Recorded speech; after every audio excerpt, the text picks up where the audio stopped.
Lloyd Vance's Insider Football is back for another week here on 1029 The Game, the Coach Sports Digital Network. So glad everybody can join Kevin, Midgette, and myself this evening. Much to talk about around the National Football League, Kevin, in terms of getting ready for the draft and team needs. But the biggest thing going on, Kevin, is right here in the Philadelphia area where I am and you're close to. Jalen Hurts. It's crazy. For years when I was covering a team, they'd have the Donovan debate on the radio, and everybody would call in and host, and they would talk about the merits of McNabb and was he the right quarterback. And now it just seems to be history repeating itself in terms of Jalen Hurts. I hate to tell everybody, but the Eagles in the last 4 years are 50-18 in the regular season, been to two Super Bowls and won one. But all everybody wants to talk about is Jalen Hurts, the problem with the Philadelphia Eagles. I'd like to start off, Lloyd, by saying the Philadelphia fan base, they're a bunch of morons. I'm going to go out on a limb and say that. He's been to two Super Bowls. He's done nothing but win games. I mean, do you remember when Bobby Hoying and A.J. Feely were going out there, And it's just, people are just spoiled at this point. Two Super Bowls, two. McNabb just got the one. This guy got the two. And they're looking for an excuse to try to run him out of town. And I don't get it. I mean, am I the biggest Jalen Hurts fan? But you can't argue with the fact he wins. Yeah, and that's the thing. He wins, and, it's kind of laughable to me that he's the problem, and the reason they lost to the Niners in the playoffs last year, and I'm just not buying it. So there were two articles that came out last week, and some are saying they were planted by maybe the Eagles, that they want Jalen to perform better. One of the articles by Jeremy Fowler and Tim McManus, who I've known for a lot of years with ESPN. Some of the quotes, and I'll just throw them by you, Kevin, and you can go from there.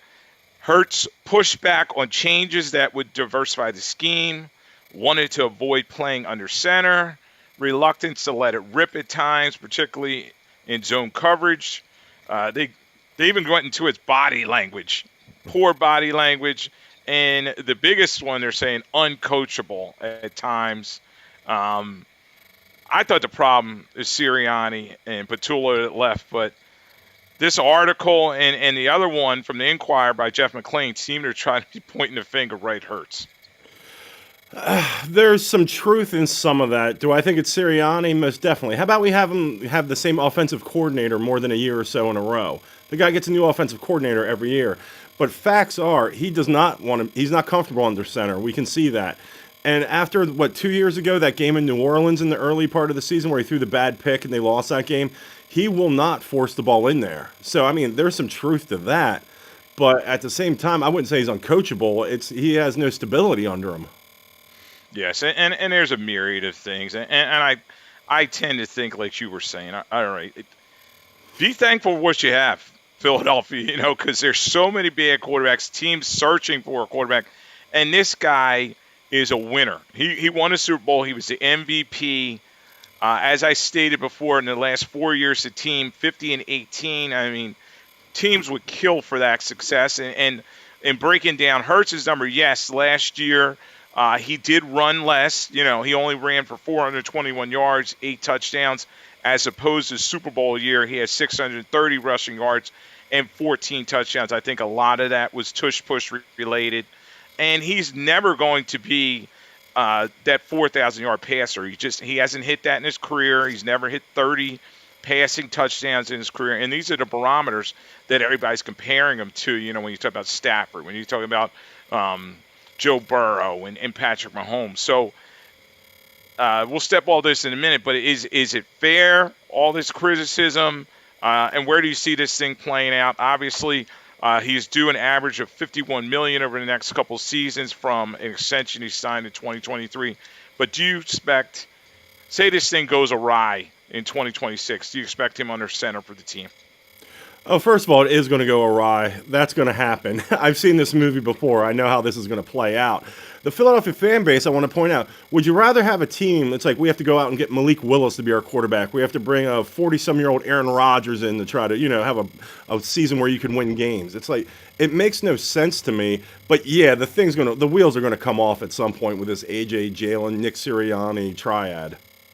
Yes, and I agree with you that, in the end, it's Jeffrey Lurie, Howie Roseman, the general manager. They're going to have to decide how this thing ends. And Lurie has always firmly been in Jalen Hurts' corner. He brought him a Super Bowl victory. I mean, other than Nick Foles, that has not happened for the Philadelphia Eagles. We know that Lurie's been with the team, I think, since like 94-ish time frame. And it's just like, this is the guy that brought the title. And he was dominant in that Super Bowl victory. So, you got to give him his opportunity, give him his chance. And in the end, to me, be thankful for what you have. The Eagles need to prepare for the draft. And as we start moving towards the draft, Kevin, we're going to start talking about team needs this evening. But you're going to, after we're off the air, you're going to watch the NCAA championship. And is it Michigan or UConn in the men's basketball championship? Is there any cake riding on this game? There's always cake riding, Lloyd. I'm always cooking. I got something in the oven. I've done well this March Madness, so I'm sad to see it go, to be honest. UConn, they've got to keep it a lower scoring game, I believe. I thought the best team in the country was Arizona. They lost 2 games all year, and it was in the same week. I mean, and the way Michigan just dismantled them, I got Michigan by 4.5. I teased the line down a little bit. There it is. My man, he bet on 2 rats running down the street. I mean, I tend to agree with you that Michigan is the favorite in this one. And in my pool, I had them winning, but I got knocked out because I had some very bad early decisions. Michigan was actually my only team for my Final Four that made it, so we'll see how they do.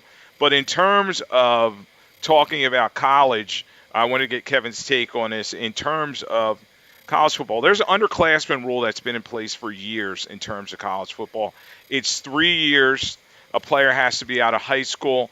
And a lot of these college basketball players are one and done, and then they're allowed to come into the NBA or the G League or whatever you have, you leave college.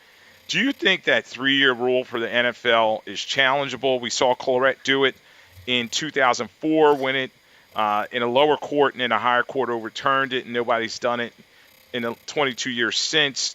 But to me, I think some of these sophomores, should have the ability, to go into the NFL draft if they want to. It's a slippery slope. I mean, the NBA, of course, you can do the one and done. You're in there. Hockey, you're a teenager. You can play in the league as well. Even baseball, if you go to college, you have to stay 3 years, but you can go from high school to the pros if you get drafted high enough. So, I mean, with football, the difference with football and the rest of these sports it's a maturation process of your body. Playing against these grown men who are, you're going to get hurt. There's so many guys that are going to try to go there. They're going to get hurt. And then you have no college eligibility at that point. Then what are you going to do? So I think they're doing them a favor by making it to 3 years. Of course, there's always going to be a case where somebody, like Myles Garrett after his 2nd year, he's a grown man. It's like, okay, somebody like that could have slid out, I get. But it's like, I think they're helping these guys by making them stay 3 years. Yeah, and it also helps the system of college football, which is the de facto minor league of the National Football League. That's where, in the SEC in particular, these players are getting the training and they're going to grab them. But it would be interesting if a player like a Jeremiah Smith from Ohio State, very polished receiver, he's got to go back to school in 2027, which would be his junior year, and then he'd be eligible. But I think if he came out now, he'd probably be one of the top picks coming up in April. But it seems like the NFL and college football have that handshake, and everybody seems to be okay with it. Obviously, they're saying, okay, Claret was not the right guy. He got in all that trouble. He was suspended, etc. And then when he got to the NFL, he flamed out. Everybody famously remembers drinking vodka out of the water bottle at training camp and all those shenanigans. So I think it has to be the right player. But I tend to agree with you, Kevin, that the NFL is going to keep that 3-year underclassmen rule in place, and it's for the better of most players. And it would take somebody very special. I always think of like Herschel Walker after his freshman year at Georgia. He could have definitely came in the league, but the physicality going from college to the NFL is just so great. And, these guys need that time to mature. And what do you think in terms of college football and all the transfer portal? You got guys jumping from school to school and this NIL thing. Is it going to last?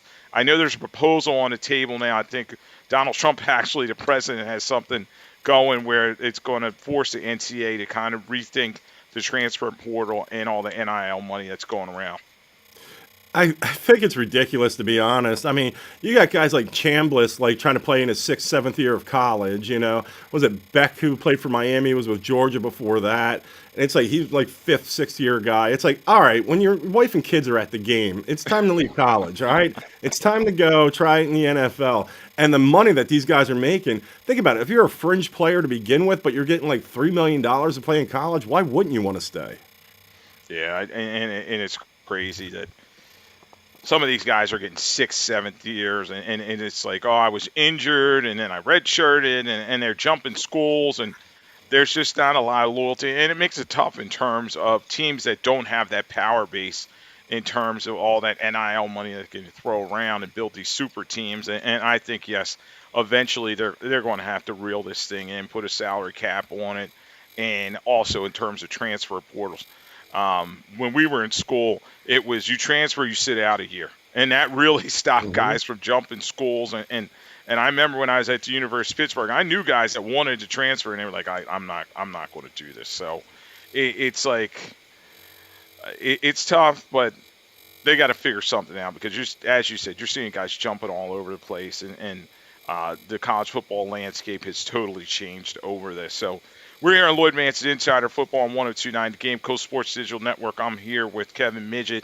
As always, we were talking everything NFL. There is no off season, and right now, Kevin, we got to start talking about the draft and where teams are jockeying for position. The draft will be April 23rd to the 25th in Pittsburgh, Pennsylvania. Now it continues. I don't know how many years. It seems like it's like 10 years. It's a 3-year.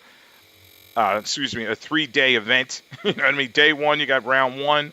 Day 2, you got round 2 and 3. And then my favorite day is day 3, and that's where you have, rounds 4 through 7. And then the unofficial later rounds where you get all these undrafted guys signing with different places. So, Kevin, do you like that 3-day format, or what are you watching day 3? Yeah, I am. But the one thing I love about the 3-day process, but once again, we all know they drag it out for advertising, commercials, money. It's all money at the end of the day. But I love watching day 1 because the guys that are sitting in their living rooms with their, aspiring wannabe wife girlfriend that's sitting there thinking she's getting a payday. And you see the look on their face when they're disgusted with their boyfriend when he has to go to day 2. And either the girlfriend's going to get dumped or she's going to dump the guy, one or the other. That's what I like to watch at this point. Yeah, it's such drama in terms of and the hangers on. It's crazy. Everybody has their posse. Family, friends, and even the girlfriends. Baby mamas. All that stuff's going on, and it's like, wow. And a lot of times, you're right. You look 3 years down the line, that same group that's surrounding that player has totally changed because a lot of them realize, hey, a lot of these guys are living off of my dime, and they may just be around just for the hangers on and the payday and all that, and you don't need all those yes men. So hopefully these young men are successful coming into the draft. We know it's a crapshoot because there's just so many guys that come into the league, even at the number 1 position, and you're like, oh, man, I can't believe that guy went number 1, and there was a list I was just looking at. I'm just going to, and we'll start, and I'll just go over some of the number 1s, and you say, thumbs up, thumbs down, lived up to expectations, or jury's out. Matthew Stafford was number 1 overall. I think it was the 2008 draft by the Detroit Lions. I think he's kind of vindicated in terms of that, on a Hall of Fame trek, won the MVP last year. You agree with that one? Most definitely. Won a Super Bowl, won the MVP. He's got a gold jacket coming his way, yeah. Yeah, the next guy is Sam Bradford. Can you believe he was #1 overall pick? His distinction, he's probably stole more money in the National Football League than most quarterbacks. The only one is Kirk Cousins, who recently just signed a $20 million deal with the Las Vegas Raiders, and now his career earnings are over $300 million. But what are we looking at in terms of Matthew Stafford? Sam Bradford, that is. Sammy Sleeves. Yeah, Sam Bradford. Yep. Sammy Sleeves, once again, he signed that he was the last quarterback, I believe, to get that huge rookie contract as a #1 pick. I mean, Sam Bradford, he looked startled. Like, he looked scared. He was seeing ghosts everywhere he played, but he kept getting paid. And it's like, he looked frightened if he was eating a bowl of cereal. Like, every look on his face was just pure fright. Yeah, and the most fun, I think, we talk about Philadelphia and their fans. They signed him to come to Philadelphia. I think it was Chip Kelly, one of his mastermind deals, signing him. And he was a starting quarterback. And immediately they're like calling him Sammy Sleeves because he had skinny arms and he's wearing a long sleeve shirt under his jersey, even in the hottest conditions. And you're right, at the line of scrimmage, he looked terrified. And it's crazy because I talked to some draft evaluators.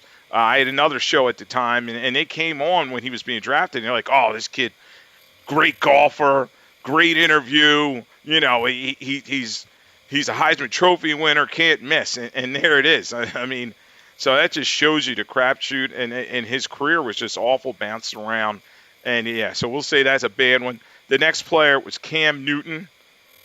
With Cam, he's like almost a meteor. You know what I mean? He shined brightly, had that MVP, went to the Super Bowl, but didn't jump on the fumble, and it was all downhill from there. Cam's biggest downfall was Cam. It's like the talent and ability were there. I mean, he was a successful quarterback at one point. But I believe it was last year when he was sitting there, I want to say Cam's around like 35, mid to late 30s, and he's wondering why his phone isn't ringing and Joe Flacco keeps getting jobs. It's like, dude, it's you. You're the problem. You're the problem that sabotaged your whole career. But when he was good, he was really good. Yeah, he was, and I think a big thing was him. He was one of these modern dual threat quarterbacks. After Michael Vick and those guys, he came along and he ran spectacularly. The only thing is he tried to run over people, and that shoulder eventually went, and he could not throw the ball the same. And then he went to New England, had a little success in the COVID year, but it just did not end well for him. So yeah, good career. Former MVP, but definitely not a Hall of Fame. Andrew Luck, another quarterback. He was taken the next year. Another guy with injuries.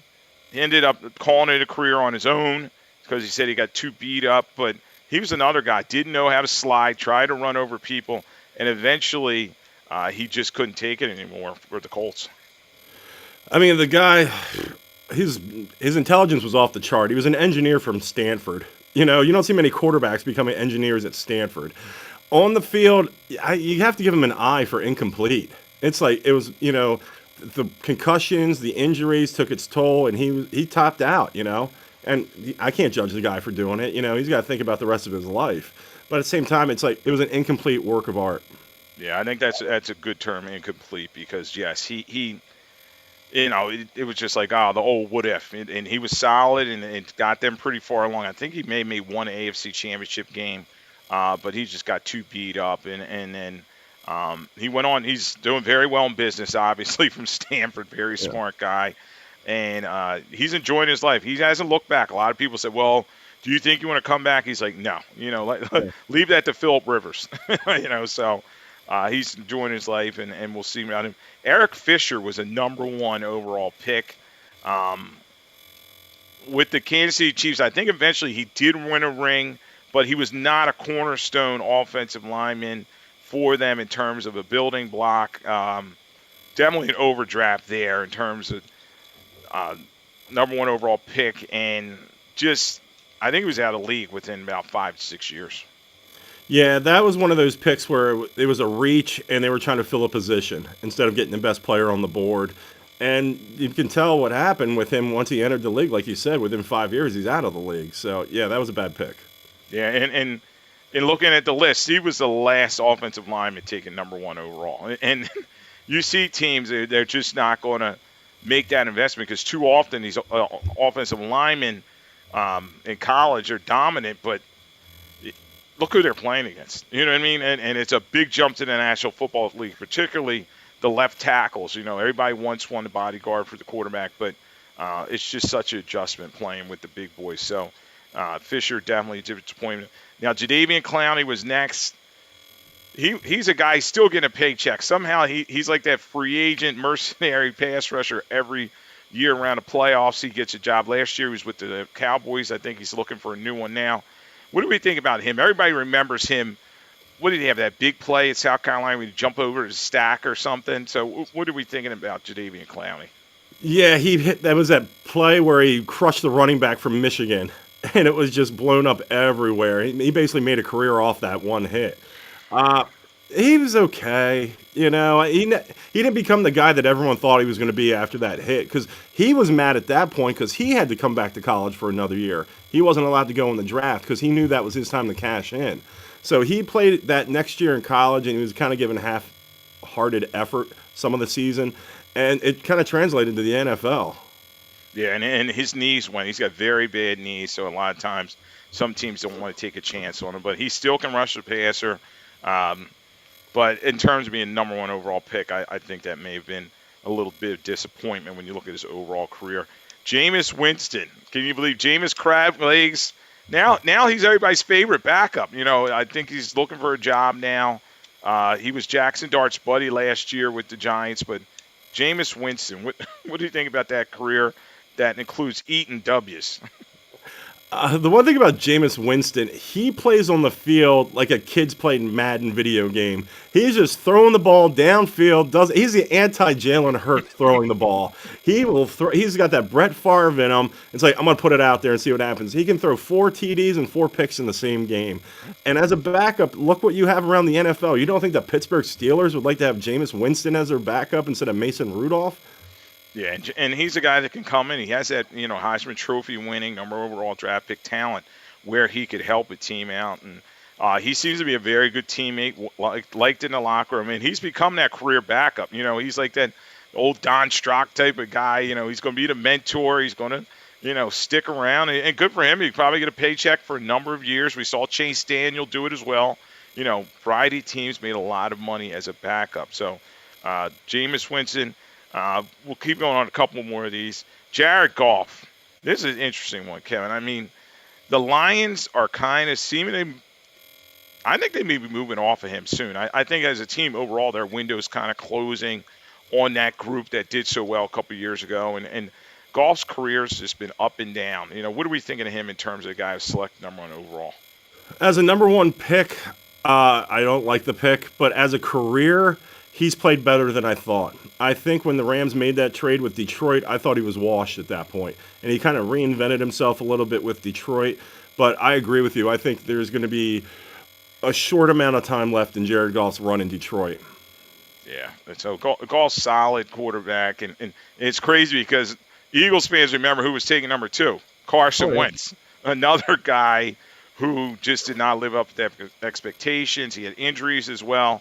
And you said about debating, whether quarterback's good or not in Philadelphia. He's another one of those guys that just, there's always going to be arguments about him, And a what if he hadn't dove against the Rams and got knocked out, and then Nick Foles goes from there and wins the Super Bowl in 2017. So Wentz, another guy.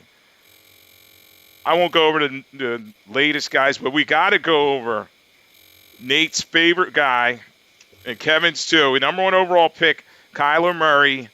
He's now been cut by the Cardinals. He signs with the Minnesota Vikings. Where are we seeing him as a number one overall pick? Should he have stuck with baseball? Yeah, he probably should have. I mean, if you remember from Notre Dame, Jeff Samardzija was a receiver for Notre Dame.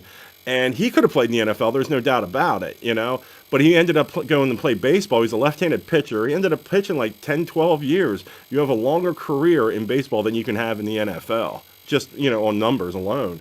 Kyler Murray as a number one pick. No, that's not a good pick right now. As of right now, I mean, once again, as much as I like to rain on this guy, if he goes into Minnesota and starts winning games, then I'll have to eat my hat. But as of right now, yeah, I think it's a bad pick. Yeah, so that was a fun exercise. I wanted to get Kevin's take on some of those overall picks, and that exercise shows you that it's just a crapshoot. And everybody's going to pat all the GMs on the back for that great pick, but it just seems so often that teams are reaching for players, and as Kevin was saying, they're drafting out of need rather than just grabbing a first guy with the best talent. So we'll see how this turns out. And speaking of the 2026 draft here on Lloyd Vance Insider Football on 1029 Game Coast Sports Digital Network, Dan Orlovsky from ESPN, is somebody paying him off? I mean, he is saying the consensus number one overall pick is Fernando Mendoza from the Raiders, taking him, the Indiana Heisman Trophy winner, national championship guy. Orlovsky's saying Ty Simpson from Alabama is better than Fernando Mendoza. I mean, it's just ridiculous. What do you think of that? I think all these guys are on the take. I think they all get calls from different agents. It happens in the NBA with LeBron's agent as well. It happens in all the sports. It's like, hey, I need my guy to move up a little bit. Put a slant on that. I'll give you an inside story on something. I'll kick you something, Yeah, crooked as anything, they all are.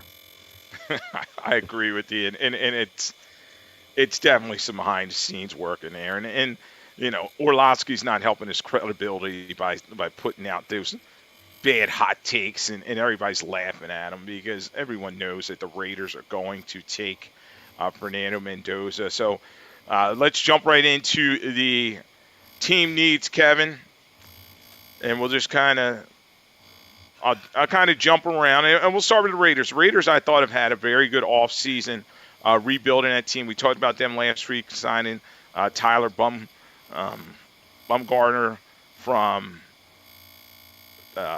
the Ravens, and they brought him in to be their center. They also got Tom Brady involved with the ownership group, and then they all have Clint Kubiak coming in as the new head coach. So what do you think in terms of Fernando Mendoza going to them? They've already given him the playbook.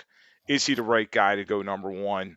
Their team needs, in my opinion, are quarterback, because they traded Geno Smith, wide receiver. They need somebody there to help Mendoza, and defensive tackle.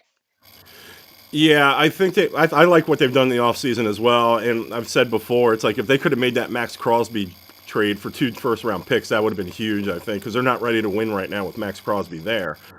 But they need a wide receiver. I mean, you've got Bowers and Genty, so you got your tight end running back combo. You have your new center as well. You need to build the offensive line to protect Mendoza, but you need that defense to keep games close if you're trying to win games. And the one thing I'll say is Mendoza, the right pick for this draft, yeah. In another draft, would he be the number one pick? Probably not. But with the quarterbacks that are out there, he's the cream of the crop. Yeah, and I had that name wrong. It was Tyler Linderbaum, the center that they brought in. It was a big free agent class that they've signed. They also brought in a Kobe Dean and some other pieces to help that defense. But I do agree with you. Mendoza is the right quarterback for this season, but if he came out next year, he may have a problem because there's a gaggle of just a lot of quarterbacks coming out next season. So good building block for them. We'll see how they do in the AFC West. They've been the little sister report last couple of seasons when everybody on the top seems to be kind of making the playoffs, and they're just kind of sitting there on the side. So I think the Raiders are moving in the right direction. We'll see how this goes. At number 2 is the New York Jets. They need everything, Kevin. They need a receiver because I know Garrett Wilson is tired of being double teamed. Another team that needs a quarterback, Geno Smith, came over from the Raiders. I think they got like a bag of balls for him. And then I think they need an edge because they made some trades in terms of their defense. They sent one of their guys to the Titans. So what are we thinking in terms of the Jets? Everybody's saying, oh, they're planning for the 2027 draft, trying to get Arch Manning. Yeah, they stink. They're horrible. They're probably going to be the worst team in football next year. Garrett Wilson, it's got to be at some point this year. Once again, in fantasy, I'm not touching Garrett Wilson this year because he's going to be fed up by some point in this season, and he's not going to play. So the Jets need everything. It's like If I'm them, I try building with the defense right now, and I do think they're going to be the worst team because they do want Arch Manning next year. Yeah, and I think Kevin, what they're going to do is they're going to go defense and try to build that unit up, but it's not going to help Aaron Glenn. Aaron Glenn, that defense was terrible last year. They didn't have an interception all season, setting an NFL record. And then in terms of sacks, you have Will McDonald the fourth, who had 8, but no one else was rushing the pass. So I see them going for Arbel Reese. Everybody's talking about him at Ohio State. I mean, 6.5 sacks last year. He has all the measurables, quick off the edge. But for Arbel Reese, it may be a situation like Hugh Douglas had many years ago. Oh, you're drafted real high in the first round, but you got to go play for the awful Jets. Yeah, they're like you said, they're just terrible. And honest to God, I feel bad for Jets fans. They haven't won since the moon landing, and at the same time, it's like, there's nothing on the horizon. There's nothing if you're a Jets fan to make you excited about anything. I don't know why anyone would even go to games next year. It's tough, and we'll see how they try to rebuild this team. They have draft picks, but at number 2, they just can't get enough. So we'll see how they go. At number 3, you have the Arizona Cardinals. They're starting anew. They have Mike LaFleur coming in the door as their new head coach. They're trying to clean up this team, and we talked about Kyler Murray earlier. They cut him, and then he signs with the Vikings, so they don't have a quarterback. They need some safety help. Gannon's gone, obviously, so that defense needs to be picked up. But their offensive line has been a mess for years. I think that was a big knock on them in terms of Kyler Miller's development. And I'm looking at them to bring an offensive tackle. Maybe Maiga from Miami. He's 6'6", 315. He only allowed 2 sacks last year. They need to bring to make that offensive line better, I should say. It doesn't matter who you have as quarterback. Brissett's back there or not. That's another team, by the way, that's playing for a high draft pick next year to get one of the quarterbacks coming out. So if you can sit there and start building your offensive line and try to get that going, it's probably the best move for them.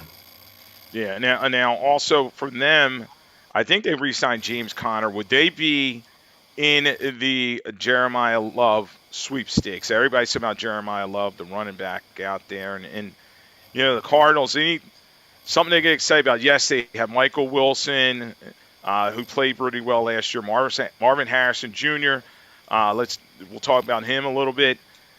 Been kind of a disappointment, up and down career for him. And Jacoby Brissett played well, but he has his limitations.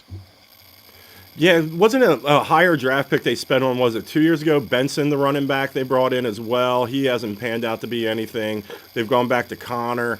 So if I'm the Cardinals, you can get a running back down the road. You don't need to get that kid in there right now. Get an offensive line, build something. Because like you said, you have your tight end and McBride.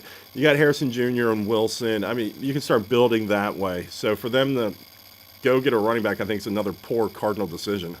Yeah, it's going to be interesting to see how that plays out in terms of Osenfort's their general manager. See how he tries to clean that situation up. And the Bidwell family has owned that team for years, but been a big disappointment. Other than guys like Larry Fitzgerald and that aberration type period with him and Kurt Warner, they just have had a lot of failings for this team and nowhere to go but up there, another 3-win team. And I agree with you.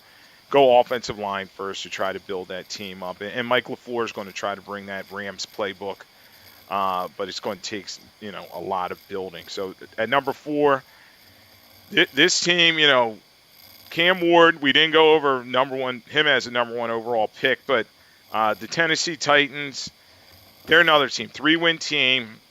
New head coach Robert Salah coming in there. I listed team needs edge rusher, a receiver, and then they need some offensive line help, probably at center, because Lloyd Cushenberry, their center, they cut him. It's another team that has a lot of things to add and make better. That's a team I've seen Jeremiah Love in mock drafts go to. But once again, I'm not a fan of taking a running back high in the first round, so I would pass on him at that point.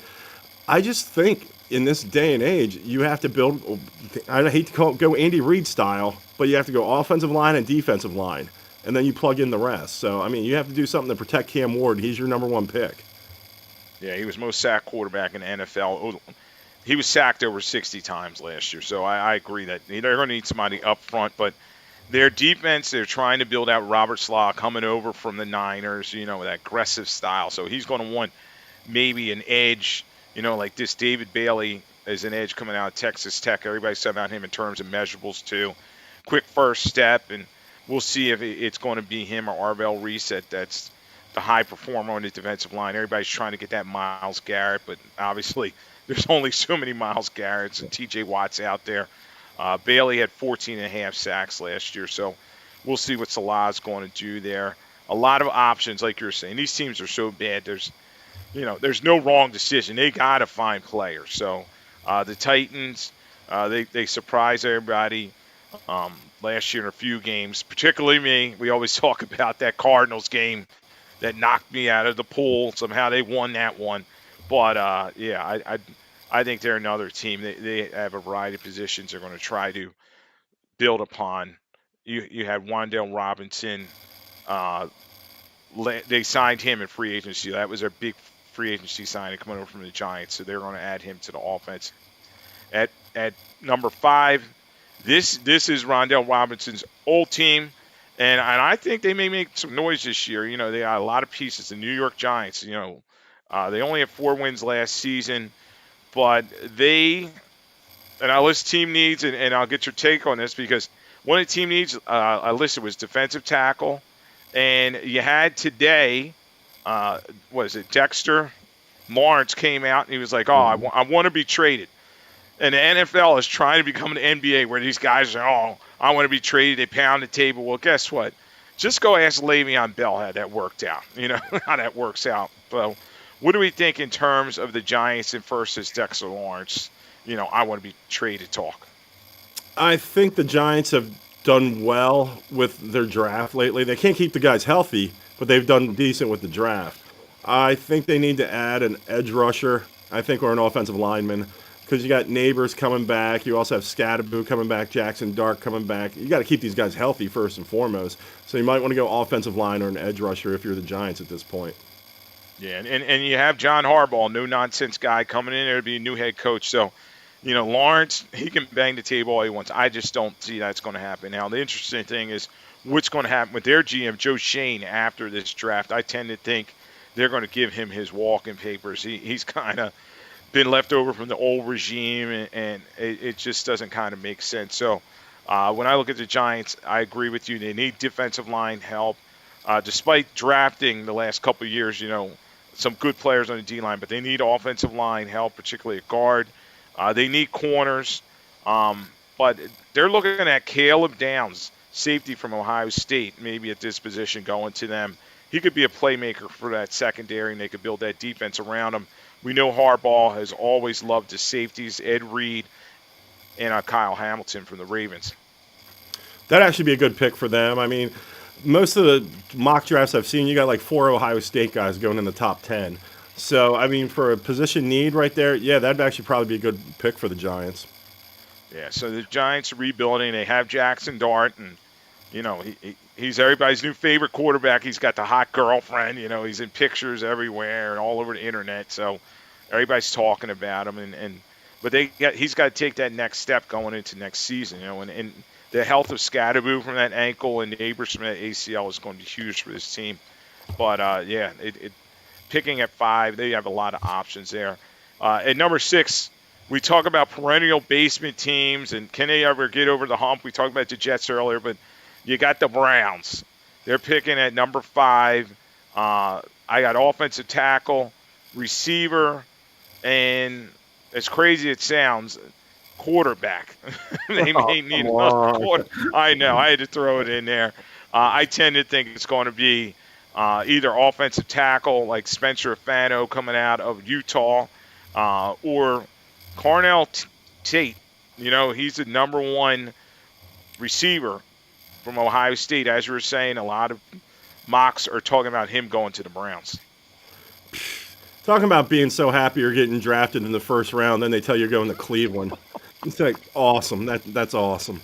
It's one of those you're like sitting in the room and you're like, not me, not me, not me. Like the one time you don't want to hear your name, it's like, come on, man, not me. But yeah, Cleveland, that could be a Jeremiah Love spot maybe too. It's like sit there, throw a running back in, because they're the kind of organization that believes in the jackassery of making bad picks with their quarterbacks and everything else. So I could see them grabbing a running back right there as their big number one need. I feel for anyone who gets drafted by them, and I apologize in advance.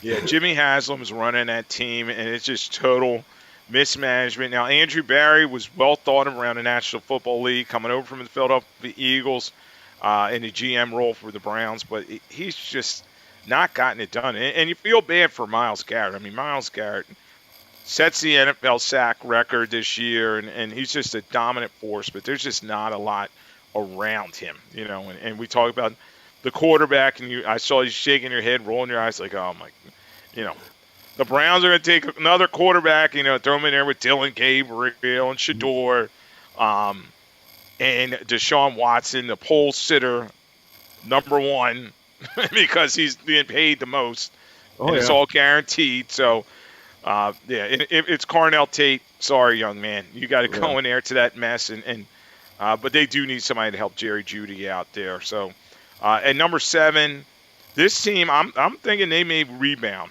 and they may just kind of wait and see what falls to them. Washington Commanders, 5-12 last year. They have a new offensive coordinator in David Blah coming in, new defensive coordinator Durante Jones. Their team needs a receiver because Terry McLaurin is being double-teamed over and over again. They need corners because Lattimore, they finally cut him, and they also need a center. So what are we thinking in terms of Washington, and are they on a comeback trail? I will save that for my bold prediction segment for later, what I think about Washington this upcoming season. But I will say, if you are an Eagles fan or anybody in the NFC East, you do not want to see Jeremiah Love go to Washington. That could be a problem right there.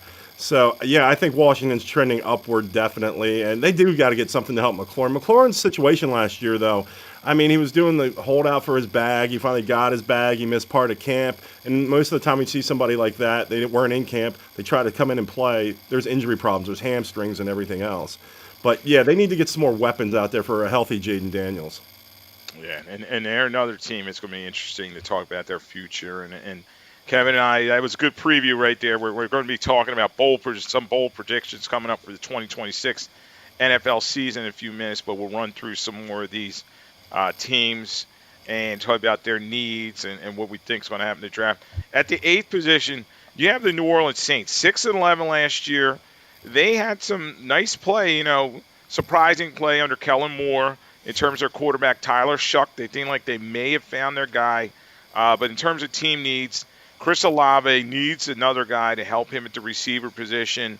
I listed edge because, was it Cam Jordan? He's up there, in terms of age. I don't know if he's coming back or what's going on with him.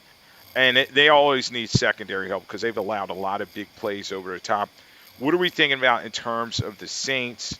They did pick up Olave's 5th-year option, and they did sign Travis Etienne to pair him with Kamara there. I think they're making the right choices right now. I think Kellen Moore has actually got that team going in the right direction. But like you said, they have to get somebody on defense. You can't sit there and expect, a second-year quarterback like Shuck to sit there and have to try to put 30 points up every game. So they have some offensive weapons. Olave, you do need some help with him because he had a good year last year, actually, surprisingly enough, when the quarterback situation they had going into the season. But they need to keep the score down. So, yeah, I think they should go on defense.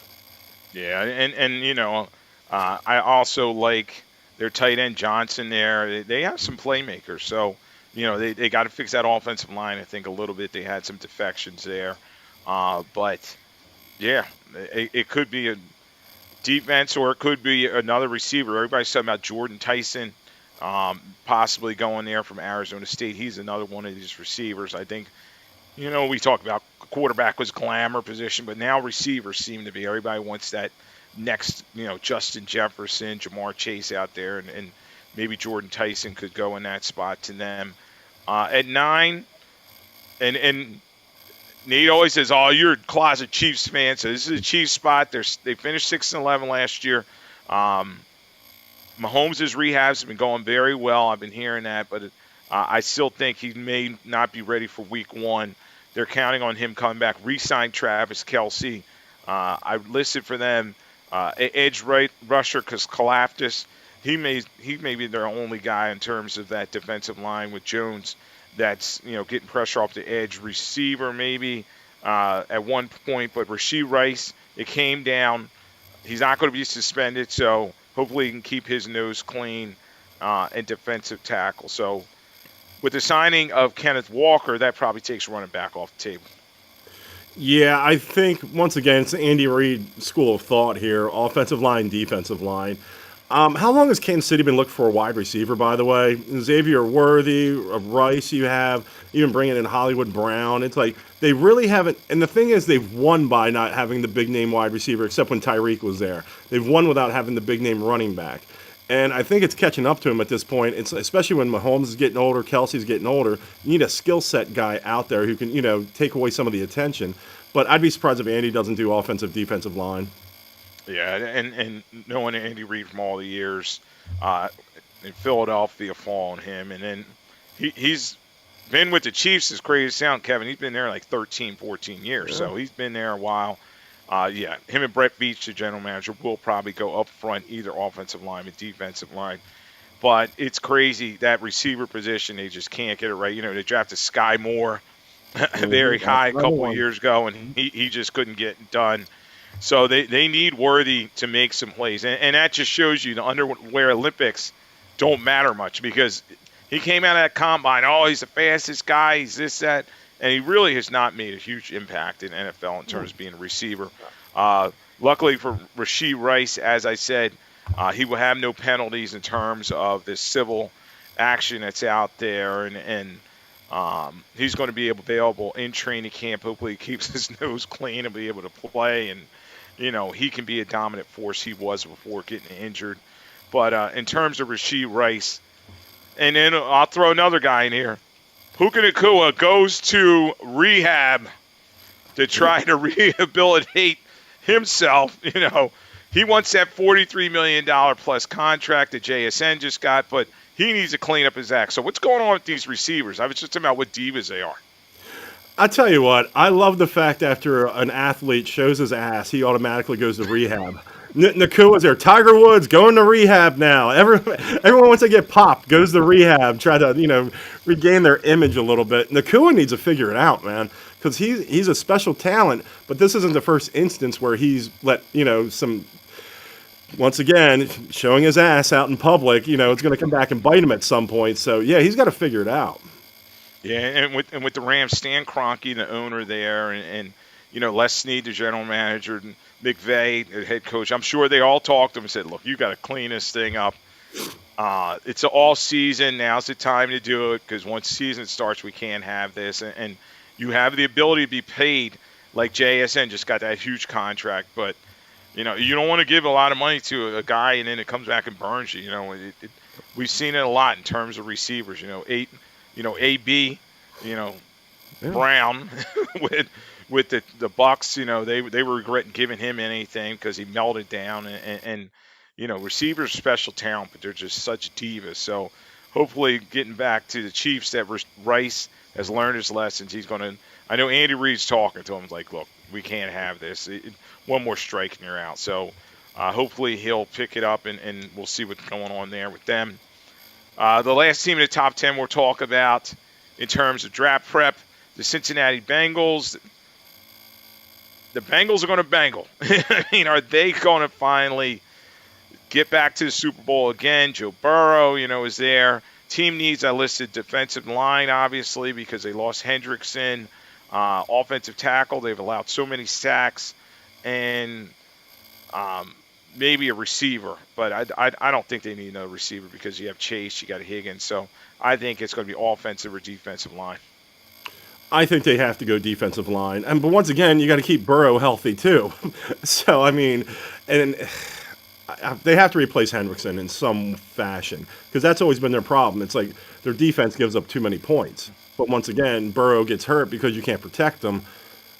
You have to do one or the other. I'll put it to you that way. If they go out and get a wide receiver, that would be a Bengal thing to do. Yeah, and it's interesting, Kevin, because last year they drafted Shamar Stewart out of Texas A&M, number one pick for the Bengals, to replace Hendrickson, and he got 1 sack. And he just was, he's like the last rookie to hold out. And we talk about that. Like, a lot of these rookies, they're not prepared for the National Football League. And Stewart was that guy. And the Bengals being the Bengals, they took him. I think they will try to go like Reuben Bain, the edge out of Miami, had a very good year for them. Played in the national championship game, 8.5 sacks. Maybe the Bengals go for him. And like you said, I got drafted. Oh, damn, that's where I'm going. So it's like, good luck to him. But we're going to segue here on Lloyd Vance Insider Football on 1029 Game Coast Sports Digital Network, coming down the stretch here with Kevin Midgette. But I gave Kevin a homework assignment, and we're going to talk about it. I said, let's start thinking about some bold predictions going into 2026 season, particularly entering this draft period around the National Football League, 17 days away from the NFL draft. So, Kevin, give me a bold prediction, and we'll debate it. All right, I have 3 bold predictions for you. But one more thing about the draft, one last team I want to mention on is the Miami Dolphins. They have 7 picks in the first 3 rounds. They have to hit on at least 4 of them. You can't sit there and whiff having those high draft picks. That being said, moving on, bold predictions. First bold prediction will be, since I teased at it earlier, the Washington Commanders will win the NFC East this year. Okay. It could happen, and you got it's all contingent on Jaden Daniels coming back healthy. They got to have a good draft pick coming in the door. It may be Jeremiah Love. I think he's a good fit for them. They always have McLaren. They need to get a tight end later on in the draft because Zach Ertz is not there, and then some corner helps it. But I do agree, and we've seen that division change hands so many times year after year. Yes, the Eagles did defend it this year for the first time forever. But I could see Washington Commanders jumping up and grabbing that division. Next, bold prediction.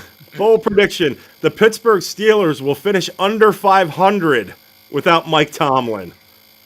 How about this? Check mark to Kevin, because I had that on my list too. You got a 42-year-old quarterback and Aaron Rodgers holding his team hostage, and they're talking about they may want him back, this or that, but they get Rico Dowdle. They're going to try to get that Steelers way of running the football, and Pittman's coming to receivers. But, yeah, I agree with you that Tomlin somehow need, lemonade out of lemons, and found a way to win. But I just don't think it's going to happen this season. So, yes, I agree with you that the Steelers take a step back. And you got T.J. Watt getting old and, Cam Hayward, and where do they go from there? That's exactly it. And it's just, they're going to do exactly what they did last year. They sat down and let Rodgers dictate when he was going to play, whether he was not going to play. They ran out of any other option for quarterback, unless you want Will Howard to sit there and start, or Mason Rudolph. And they're going to do the same exact thing this year. They're going to wait for Aaron Rodgers to make a decision. And that's what's going to be their downfall. Yeah, it's going to be interesting. And we both agree on that one. I'll throw one in here. And Kevin's going to be like, oh, God, Lloyd. Kyler Murray wins NFL Comeback Player of the Year with the Minnesota Vikings. He gets the starting job over J.J. McCarthy and turns his career around by throwing moon balls to Justin Jefferson and making big plays. So Kyler Murray has a rebirth with the Minnesota Vikings. That is a bold prediction, my friend. I do think he's going to beat out J.J. McCarthy. I think he'll be all right, to be honest. Comeback Player of the Year, a little stretch there, but that's why it's a bold prediction. I like it, man. I like it. And you said you had one more, right? I have one more. I have one more. We'll get Kevin's last one. Go ahead, Kevin. My last bold prediction for this upcoming season, somebody will win the NFC South with a record over 500. Oh. Yeah, they were all like, 8-9 this year, and yeah. All right, so I'm not. Who's your favorite? It's crazy as this sounds. I couldn't pick the Falcons again. Every year I'm like, oh, this is the year the Falcons break out. They got a new coach down there, it's Stefanski, and they're trying to figure out the whole quarterback situation, with Tua. But I'm gonna say the Saints find a way to win that division. Ooh, that is a bold prediction. I got to go with Carolina. The Carolina Panthers added some players in the offseason, and I just think, I mean, it's kind of like that hinge season for Bryce Young also to see where he's at, how he's grown as a quarterback. But I think that they win that division. Interesting. All right. And I got another one. Bold prediction. Dallas finally moves off from Dak Prescott. He's 33 Ooh. years old. He makes an average $63 million, highest in the National Football League. I think this is the last year. Jerry, the love is gone. They said, you know what, I got to find a young quarterback. Maybe they go to the draft in 2027 and they try to get Arch Manning. That is a bold prediction. I hope Dak stays there his whole career, and I hope Jerry supports him. But you got to think at a certain point, and it does come down to the money that Dak is making. That's a thing. And if he's not, winning playoff games or doing anything like that, I mean, why do you have this high-priced guy around?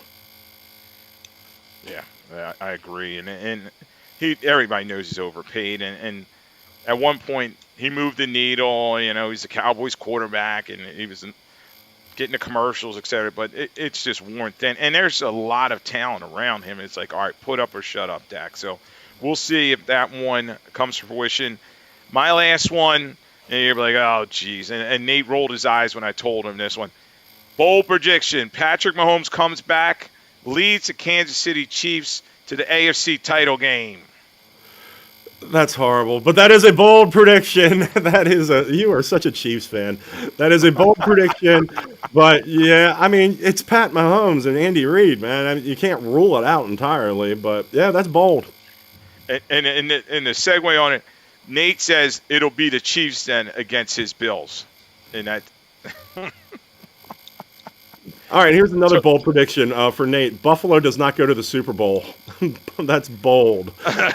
That's not really bold. They're never going to get there. They're going to a new stadium, but it's the same old Bills. We'll see how that goes. Here's a fantasy football bold prediction. Houston, Texas receiver Tank Dell comes back, has a nice year after that horrific 2024 Week 16 leg injury. Yeah, I hope that actually does work out for Tank Dell because, once again, not to bring gambling into the equation, but in that playoff game against the Chiefs, I had Tank Dell for a touchdown. So I felt so bad. The guy caught the touchdown, shattered his leg, but I was just like, I'd like to see him, clean my conscience here, him come back and have a good year. Yeah. Are there any other fantasy football guys that you think, all right, bold prediction, they're going to be the guy to break out this year? Kind of like, Puka Nacua. He came out of nowhere his first year, and it was like, man, who is this guy? I did a mock fantasy draft on ESPN already for football just to see where the guys are lining up. Never starting too early, but it's just moving around. So I tell you what, I'm staying away from Brock Bowers. That's the one thing I'm going to stay away from. Let the guy come back healthy, but I invested too much into him last year. Yeah, he was another guy. I jumped on him earlier, and we'll see how he does in terms of coming back from these injuries. But, yeah, I think Jeremiah Love, in terms of fantasy football, you're probably going to have to grab this young man. It depends where he ends up. But another great week here on Lloyd Vance Insider Football with Kevin, Midgette. Those bold predictions were fun, and we're going to see how that turns out. And over the next couple weeks, we'll see how the rest of these teams are preparing for the draft. Hopefully in Philadelphia here, they'll stop talking about Jalen Hurts and start talking about rebuilding the team. In a minute or so left, did you see that Fletcher Cox, someone was breaking into his house, and he called 911, and he said, I'm just calling to let you know I'm going to blast this guy. Do you support that? I do support that, and you might want to do a little recon before you go into Fletcher Cox's house. That's all I'm saying. He always talked about hunting and fishing when I was in the locker room with him, and he's got a lot of rifles, so don't break in his house. There's a lesson learned to them, and as I said, hopefully the Eagles wise up in their fans, and they say, you know what, we got our quarterback for the future. Got to find a way to work with him, but it's going to be an interesting 2026 season here in Philadelphia with the whole Jalen Hurts drama. But in terms of draft prep, Kevin, anything else that we need to look forward to in the next 17 days before the draft? You really just sit there until the week of. Then you see somebody who pushes in and makes that draft move, then like get up to a higher spot. That's where it gets interesting. Right now, it's like basically guys just jockeying around, doing their feelers, putting stuff out there. But yeah, it's coming sooner than later. That's for sure. It is. And you have a lot of these players bounce around for their top 30 visits. They're visiting different teams and going to their facilities. And it's just a love fest. But I think, out of the top 32 players, we pretty much know who's going to be taken. It's just a matter of where they're going to go. So we'll keep talking draft each week and getting everybody ready for that. But another great week here on Lloyd Vance Insider Football on 102.9, the Game Coast Sports Digital Network. Thanks for Kevin doing a great job in the co-host seat. Angel behind the glass. And we will talk to you next week. Thanks for joining.